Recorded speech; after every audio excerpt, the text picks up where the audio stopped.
Mesdames et messieurs, bonjour. Le gouvernement guinéen a récemment doté le secteur des mines d'un nouveau code, conforme aux meilleures pratiques internationales.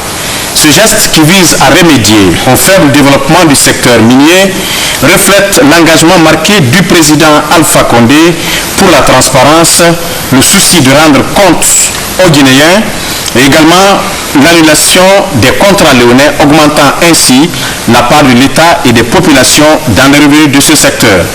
Où en sommes-nous aujourd'hui dans la revue des contrats miniers? Quelle stratégie adopter pour rendre clair et systématique le cadre institutionnel à venir?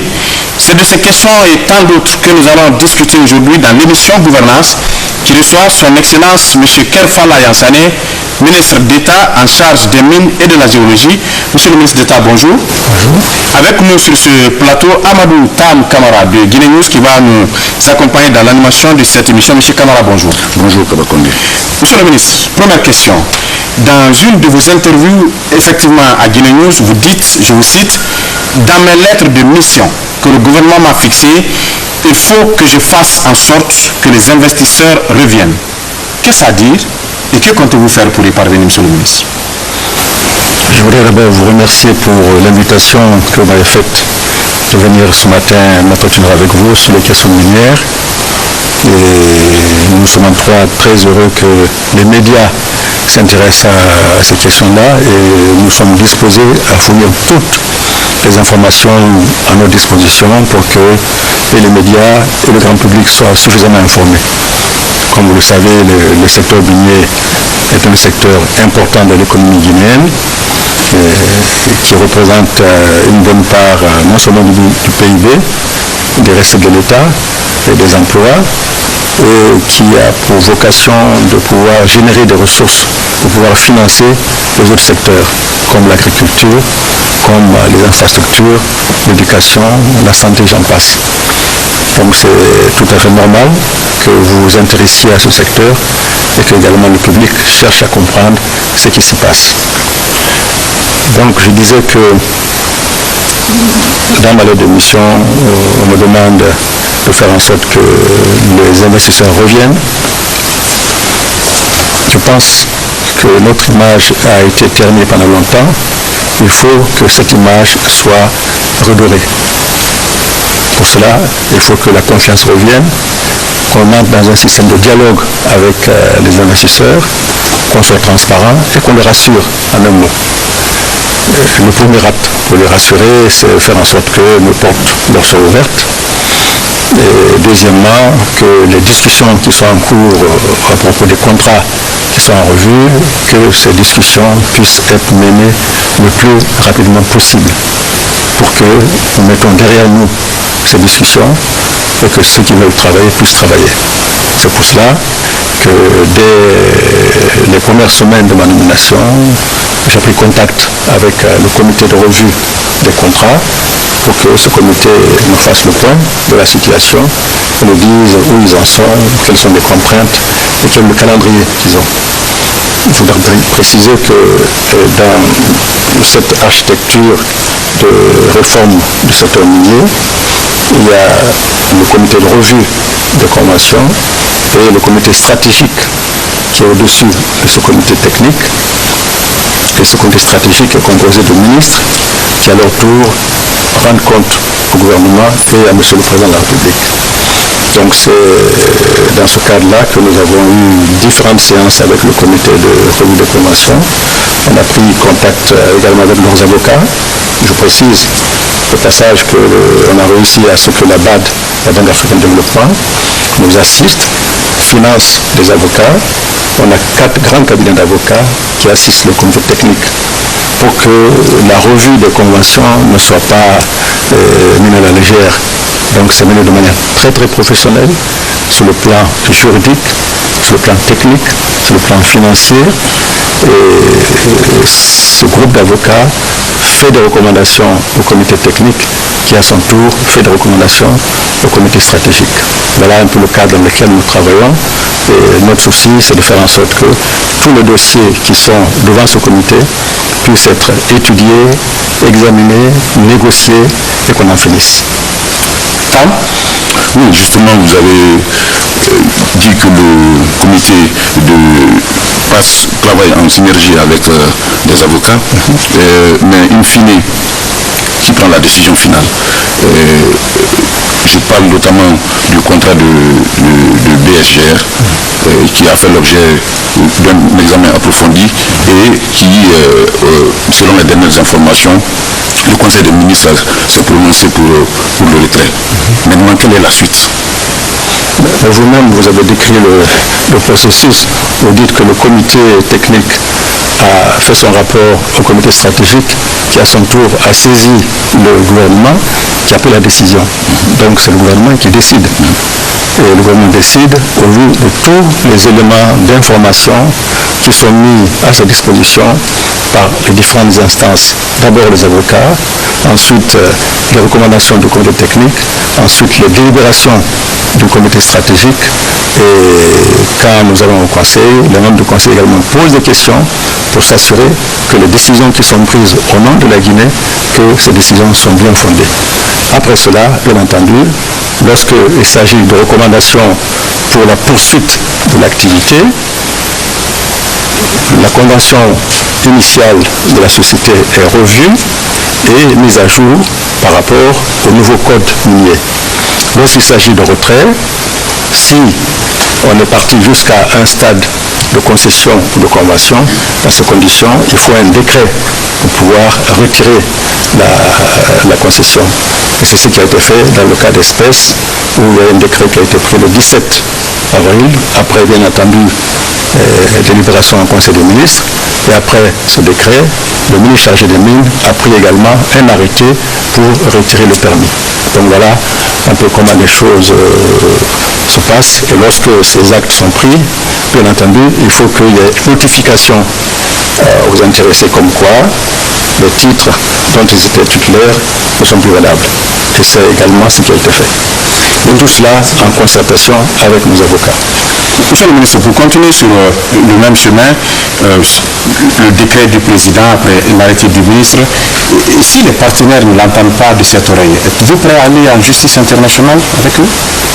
Écoutez, ce qui est prévu dans les conventions, il y a des arbitrages qui sont prévus, ils sont libres d'aller en arbitrage, mais la décision du gouvernement est une décision souveraine. Eux peuvent contacter des instances de leur choix, mais le gouvernement a décidé. Pour continuer sur le même chemin, le gouvernement a donc décidé de revoir ses contrats miniers, comme vous l'avez dit tout de suite.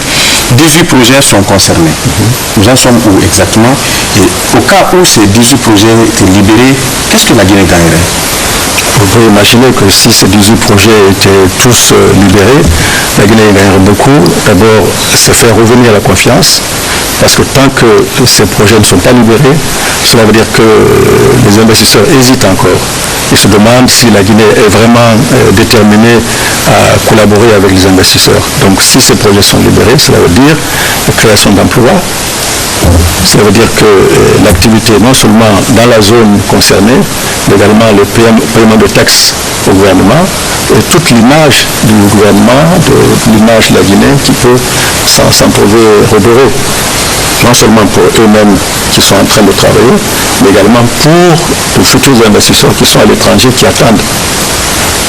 Vous devez savoir que beaucoup de personnes s'intéressent à la Guinée, mais aussi se posent des questions. Est-ce que ces conventions qui sont en revue, est-ce que cette revue va continuer et comment cela va se terminer?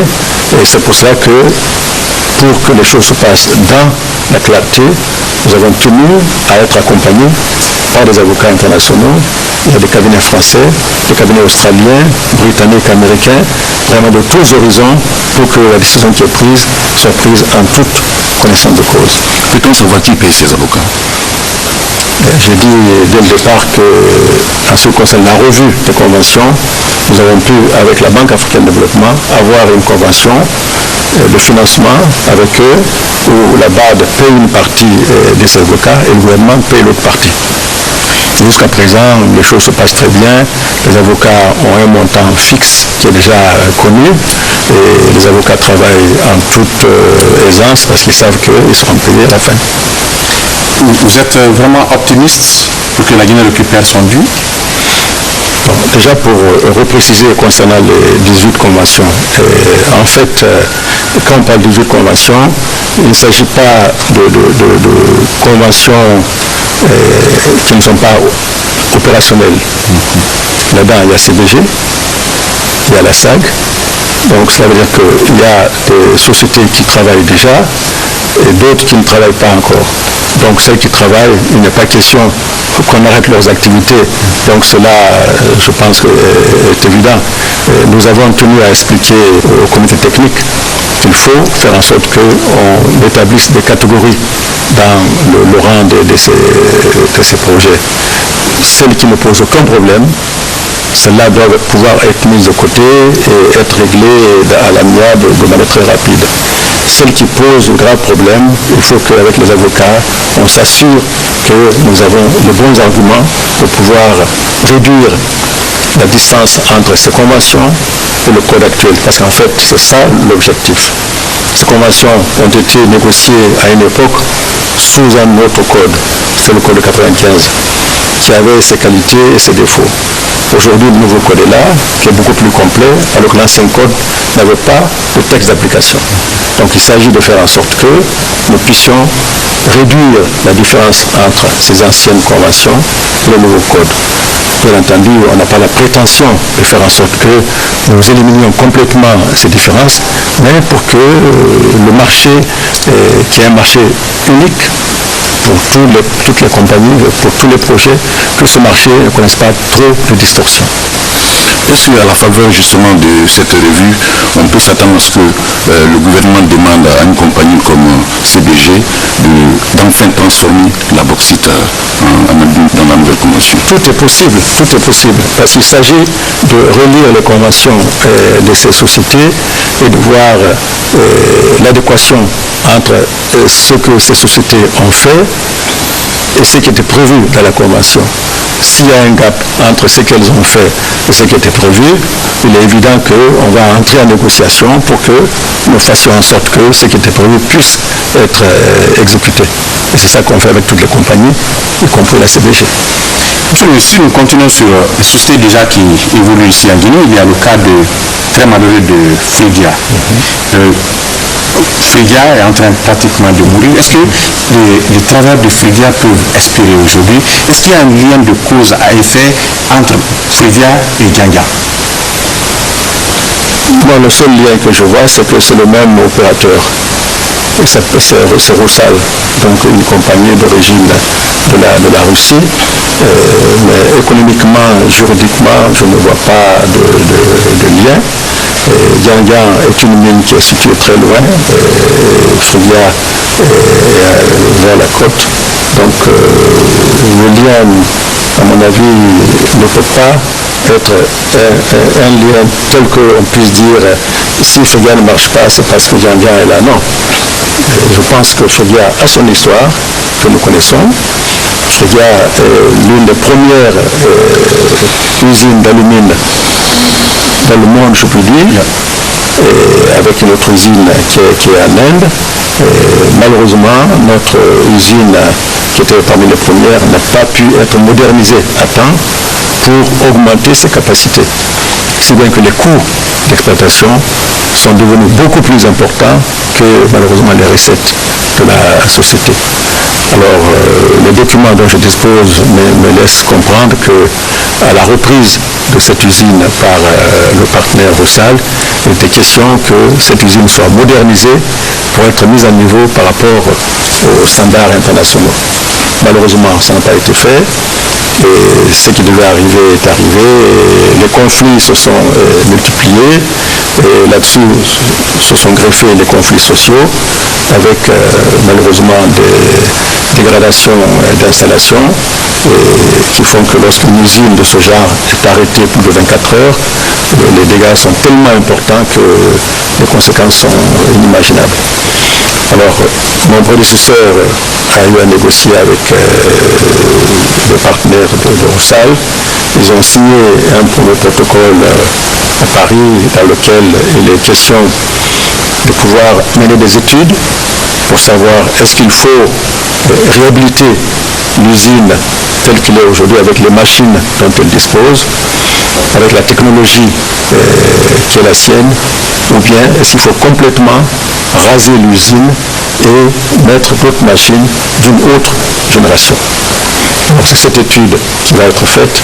En attendant, mon prédécesseur a eu un accord avec les partenaires comme quoi l'usine est fermée, mais les partenaires s'engagent à deux choses. Un, ils continuent à donner l'électricité à la ville de Fridia, donc en alimentant en mazout. Et deuxièmement, ils vont payer à tout le personnel 50% du salaire moyen de tout le personnel.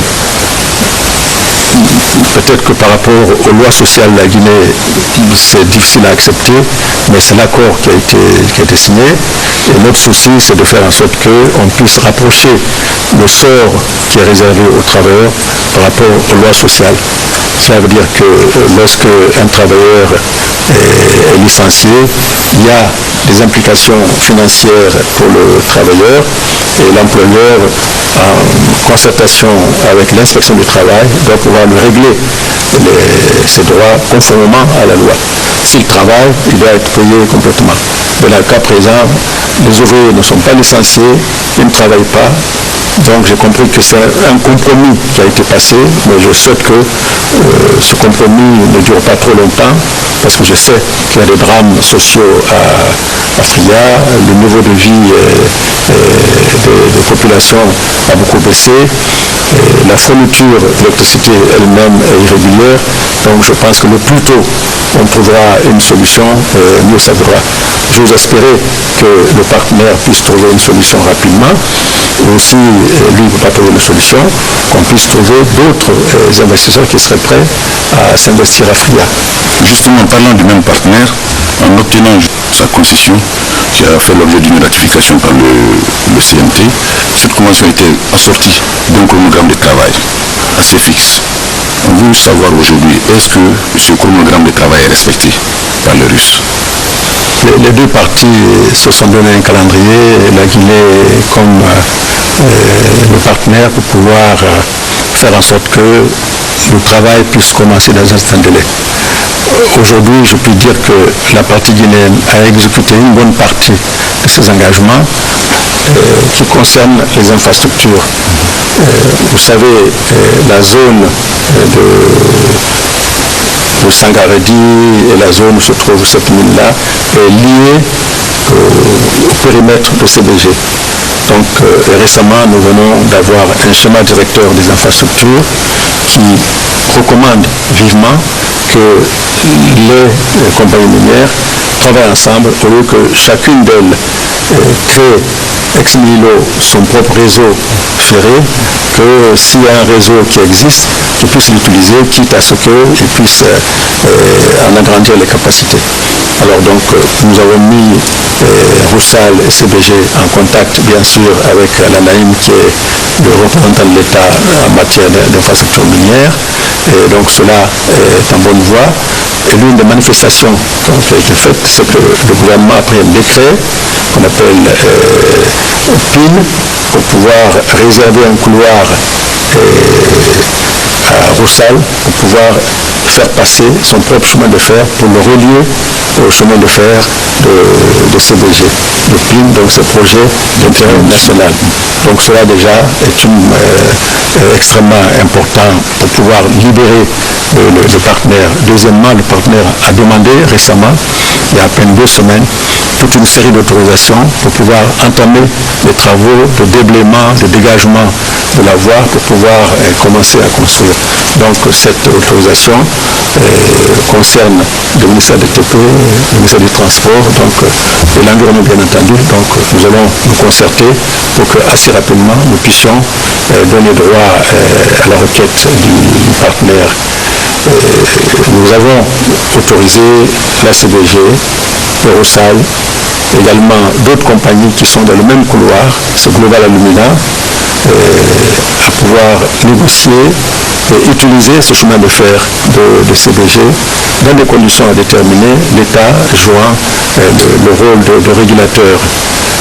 Il faudra que les capacités soient augmentées parce que dans ce couloir Je pense que dans les années qui viennent, on pourrait passer de 15 millions de tonnes de bauxite actuellement jusqu'à 40 millions de tonnes de bauxite.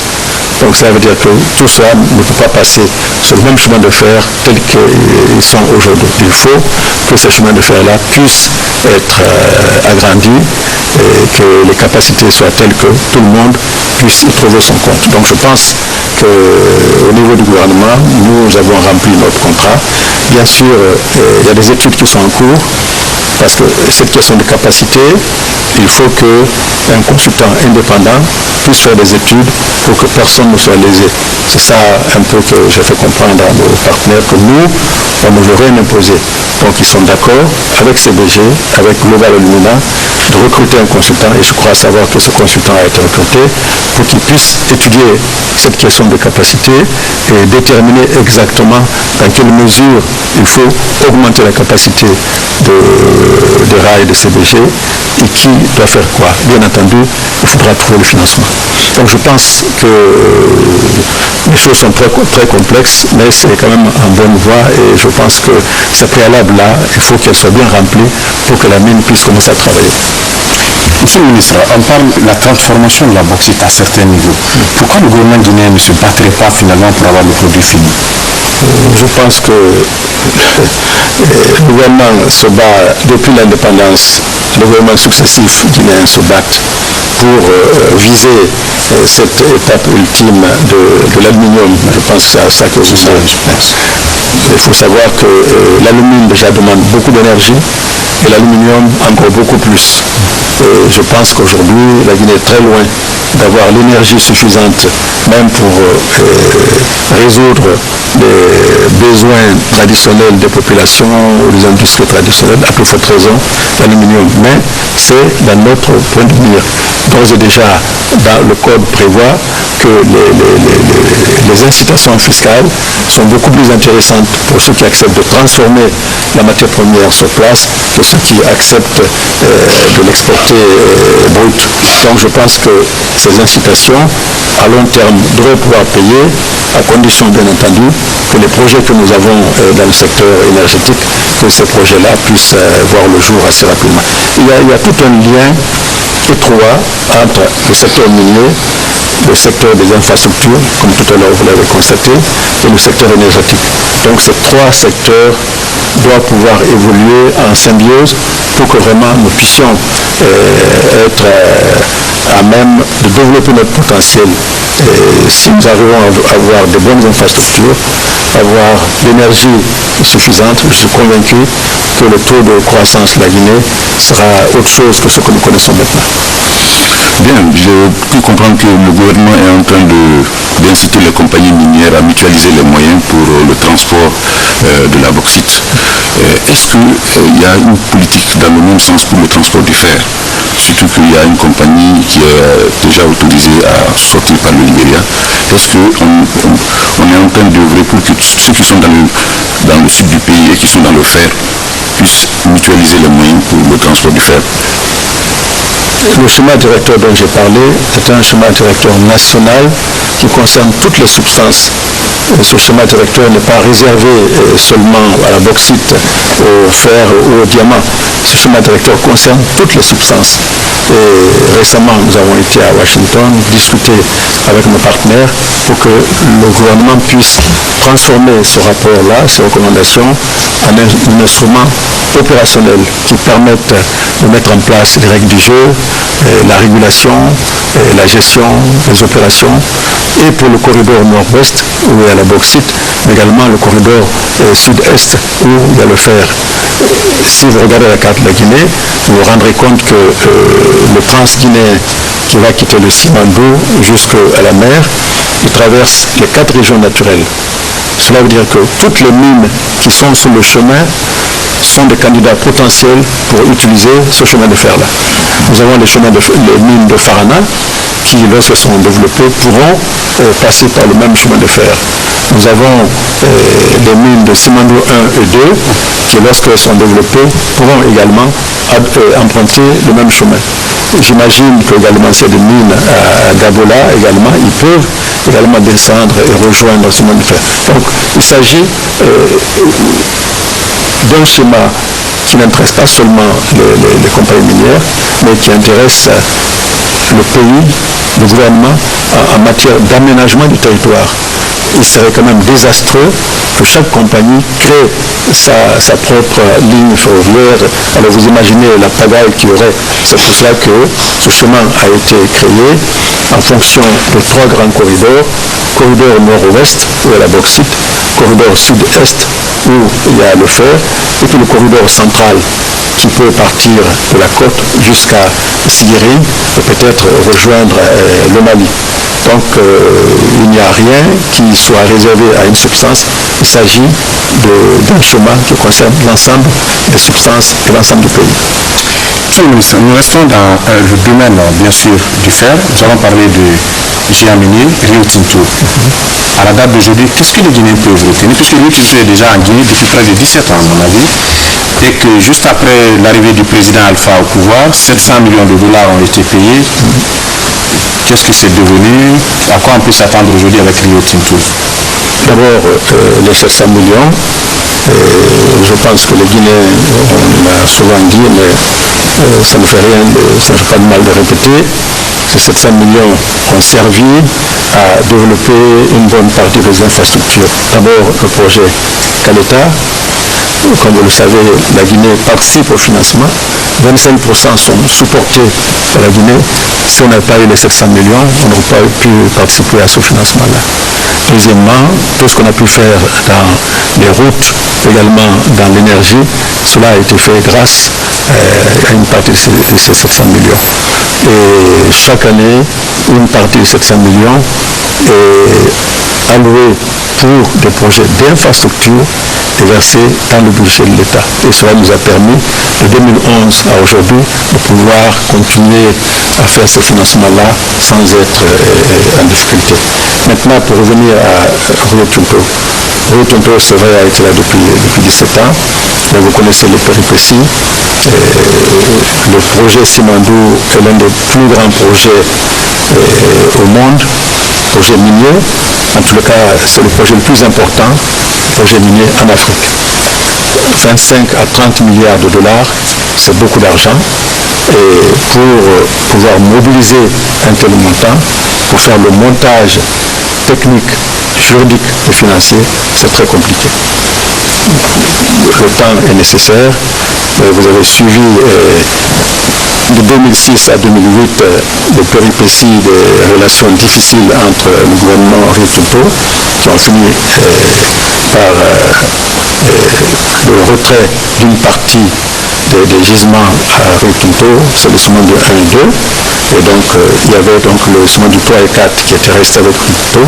Mais tout cela a donné lieu à beaucoup de discussions, beaucoup de démarches, beaucoup de malentendus. Et justement, l'arrivée du gouvernement de Kossa Alpha Condé a permis de calmer un peu les esprits, de faire en sorte que le dialogue soit plus serein. Le président dit partout, et nous répétons derrière lui, que les compagnies minières ne sont pas des ennemis, c'est des partenaires. Nous sommes embarqués sur le même bateau, il faut que nous ayons un partenaire gagnant-gagnant. Alors donc, pour pouvoir revenir à des discussions plus paisibles avec Rio Tinto, on a mis en place des groupes de travail du côté guinéen, également du côté des partenaires. Il faut savoir que Rio Tinto n'est pas le seul. Il y a dans ce projet Simandou, nous avons la SFI, nous avons Rio Tinto, nous avons également la Chine avec Chinalco. Donc souvent quand on parle du projet Simandou, on ne parle que de Rio Tinto, on oublie qu'il y a quand même ces grandes institutions qui sont dedans, et s'ils sont là-dedans, ça veut dire que c'est très sérieux. La SFI, c'est la branche secteur privé de la Banque mondiale, et lorsqu'elle s'engage dans un projet, c'est pour lui donner la crédibilité, et deux, c'est parce qu'elle-même elle est sûre que ce projet est bon. Donc je pense que cela démontre bien que ce projet est un projet sérieux, qui a de l'avenir. Donc ces groupes de travail dont je parlais ont pu, depuis le milieu des années 2013, aboutir à des recommandations qui finalement permettent de résoudre une bonne partie des discussions qui étaient en cours et des conflits qui étaient entre l'État et les partenaires.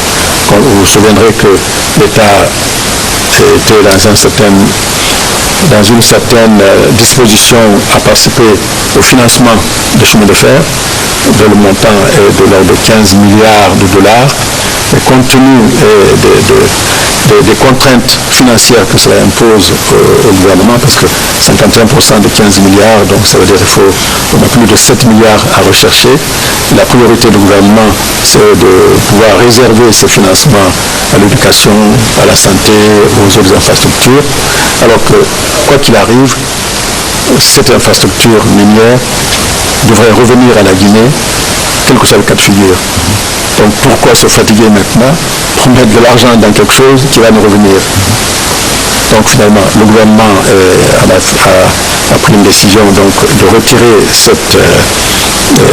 cette demande qui était très très forte. Et finalement, le gouvernement a exigé que ce chemin de fer soit un chemin de fer multi-usage qui puisse servir aux miniers, également aux autres transports de personnes ou de marchandises. Deuxièmement, qu'il soit un chemin de fer multi-utilisateur. Cela veut dire que ce n'est pas seulement le projet Simandou qui va passer dessus, c'est tous les projets qui sont alentours qui vont passer dessus.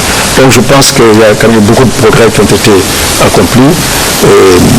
J'ose espérer que dans les semaines qui viennent, nous pourrons arriver à mettre un point final à ces négociations pour que ce dossier puisse passer au Parlement, être discuté et nous l'espérons être ratifié. Votre impression en tant que ministre d'État en charge des mines, on reproche souvent à Rio Tinto d'être une compagnie plus boursière, qui vit plus de spéculation boursière, que d'être une compagnie véritablement minière. Je crois que c'est peut-être exagéré, parce que c'est quand même l'une des plus grandes compagnies qui produit du fer. Donc lorsque vous voyez les grands producteurs, vous avez les Vale, vous avez Rio Tinto, vous avez BHP, vous avez les Chinois. Donc je ne pense pas que ce soit une compagnie purement à vocation boursière. Maintenant, elle a une vocation planétaire. Cela veut dire qu'elle a une stratégie, bien entendu, qui tient compte de ce qui se passe dans le marché et qui tient compte de la qualité des différents gisements qui sont à sa disposition. Donc, elle structure ses engagements, ses interventions en fonction de toutes ces données. Il nous revient en tant que Guinée de faire en sorte que la stratégie de Rio Tinto coïncide avec les intérêts de la Guinée. Et c'est ce que nous essayons de faire. Monsieur le ministre, nous étions ensemble à Abu Dhabi. Les accords avec Mubadala ont été ratifiés ou signés, je ne sais pas le terme exact. 5 milliards de dollars, on en a parlé. On a parlé de chemins de fer, de ports miniers, d'usines d'aluminium en Guinée. Aujourd'hui, vous êtes à la tête du ministère des Mines. Qu'est-ce qu'on peut avoir comme précision davantage sur les retombées d'Abu Dhabi avec Mubadala? Ce projet, comme je l'ai dit tout à l'heure, doit emprunter le même chemin de fer que CBG. Donc j'ai dit que j'ai autorisé CBG à entrer en discussion, en négociation avec Rusal, donc le gisement de l'Union russe, avec GAC, donc ça c'est Global Alumina, et également un quatrième opérateur. Je pense qu'il y a des accords de principe qui sont signés déjà entre CBG et GAC au niveau du port. Cette société doit pouvoir construire une bretelle de chemin de fer pour pouvoir rattraper le chemin de fer existant de CBG et acheminer le minerai vers le port. Et il y a un accord avec le gouvernement et la Naïm où la société a bénéficié d'un espace pour y installer son propre terminal. très moderne, et à telle enseigne que CBG aujourd'hui est disposé à faire passer une partie de ses minerais, de ses exportations par ce terminal. Parce que vous devez le savoir que CBG est en train de chercher à étendre sa production pour passer de 14 millions de tonnes à 19 millions, 20 millions de tonnes. Et tout cela ne pourra pas passer par le terminal existant de CBG. Donc CBG a un accord de principe avec GAC pour pouvoir faire passer son propre minerai par ce chemin de fer. J'ai reçu il y a une semaine une lettre de la compagnie mère qui est à Abu Dhabi, comme quoi ils veulent maintenant entrer de manière formelle en discussion avec CBG, également sur l'infrastructure ferroviaire, parce que sur le port, c'est presque acquis. Maintenant, il faut qu'ils puissent, et CBG, et GAC, et Roussal, et la 4e compagnie, puissent s'asseoir et voir quelles sont les questions de capacité et quel est le calendrier de construction pour que ce calendrier puisse être adapté au calendrier de production de la mine de chacune des compagnies. Donc c'est très très complexe, mais nous sommes déterminés à accompagner ces compagnies, ces sociétés, pour que chacun des calendriers puisse être respecté, et en ce qui concerne les CBG, et en ce qui concerne GAC, et en ce qui concerne les Russes. Nous avons rendez-vous personnellement la semaine prochaine avec CBG et les grands patrons de ALCO pour justement parler de la question d'extension de la production de CBG. Donc on va pouvoir en discuter. Donc tout cela montre que le gouvernement vraiment travaille sur plusieurs fronts pour que le secteur minier puisse redémarrer et permettre de donner de l'emploi aux Guinéens et donner confiance aux investisseurs en la Guinée. Par la même occasion, ces compagnies vont faire certainement des économies d'échelle. Et notamment dans les infrastructures. Voilà. Est-ce que cela ne va pas les inciter à réaliser ces projets un peu plus rapidement, puisqu'ils vont quand même faire des économies? Elles ont intérêt à commencer leur production le plus rapidement possible. Leur calendrier, de toute façon, a été établi et c'est pour ça que régulièrement, on se retrouve avec chacune des compagnies pour pouvoir vérifier l'état d'avancement de ces calendriers. Et, bien entendu, ils regardent le marché. Les banquiers qui les financent également regardent le marché. Mais cette tension-là est tout à fait normale entre investisseurs et banquiers et le gouvernement les accompagne de telle sorte que, comme je l'ai dit, pour que l'agenda de ces compagnies coïncide avec les intérêts de la Guinée. Monsieur le ministre, l'autre aspect que je voudrais aborder avec vous, c'est le pétrole en Guinée. On a parlé de l'hyperdynamique, on a parlé de Tullow. Est-ce qu'aujourd'hui, on est sûr qu'il y a le pétrole en Guinée? Et que se passe-t-il dans ce domaine, Excellence? Je ne suis pas prophète, mais je puis dire qu'il y a le pétrole en Guinée.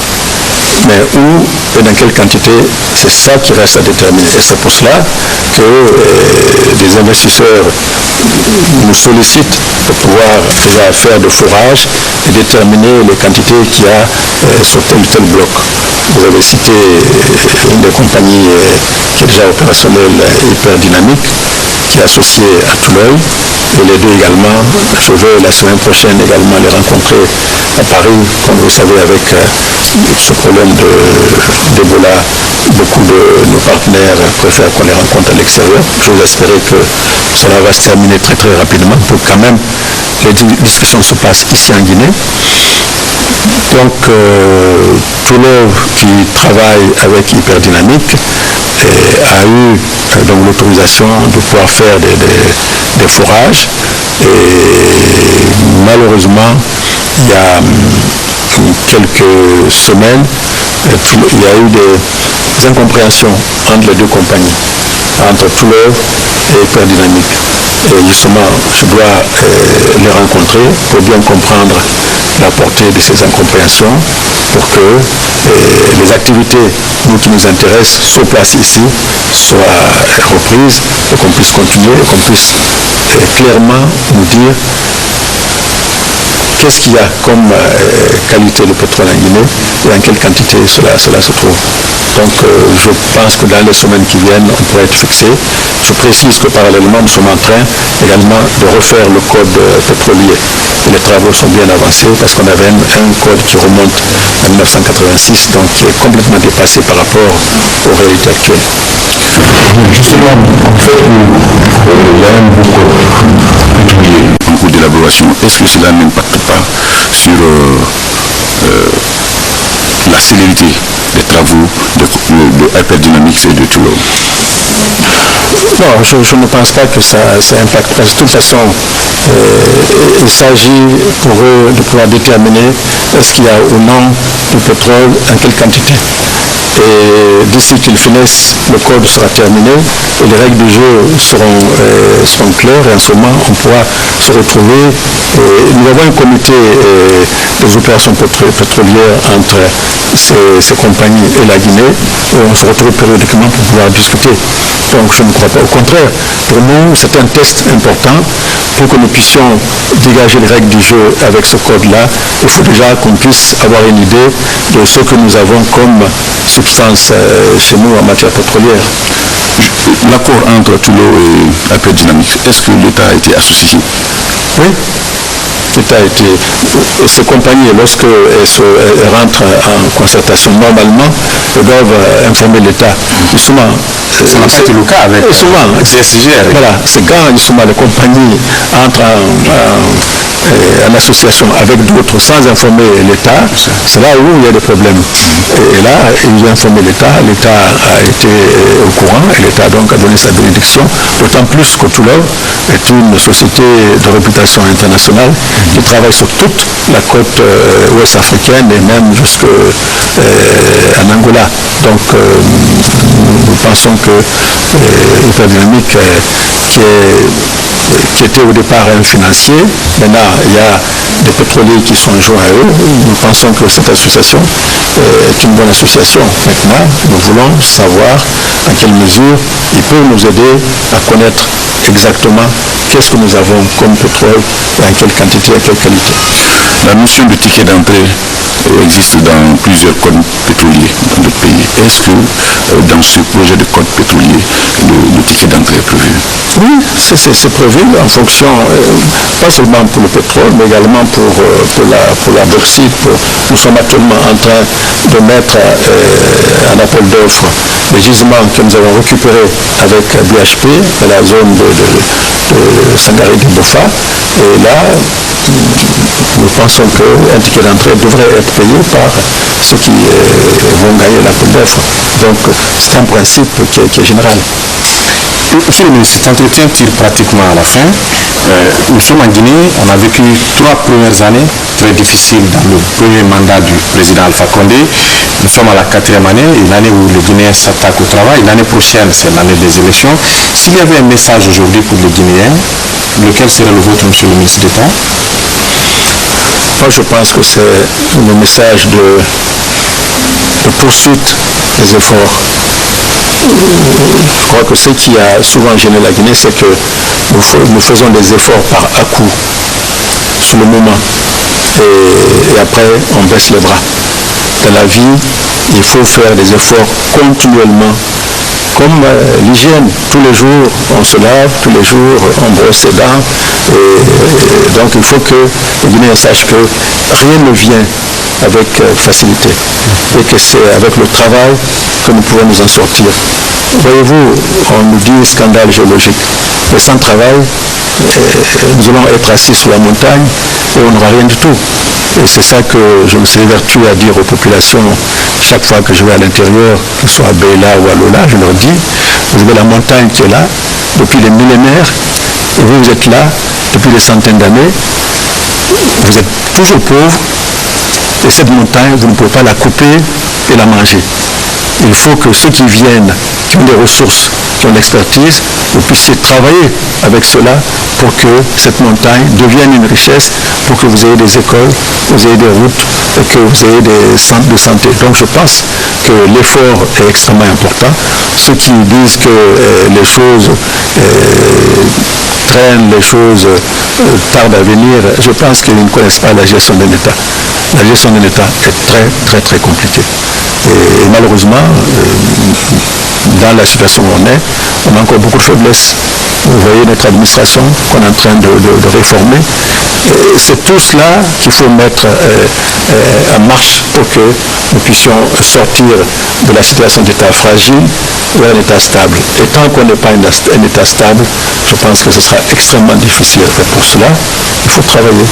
Il faut travailler. Mais surtout que les Guinéens sachent que ce pays leur appartient à eux tous.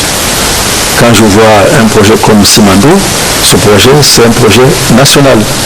Je vous espérer qu'à l'Assemblée nationale, les débats également seront orientés avec cette dimension de projet national, où on va oublier les partis pris politiques pour que ce projet-là soit discuté dans l'intérêt de la Guinée, que les délibérations soient très sérieuses et que finalement le projet soit ratifié pour que ce projet qui va pouvoir transformer une bonne partie de la Guinée, qui voit le jour, et encourager les autres qui aussi veulent venir à venir.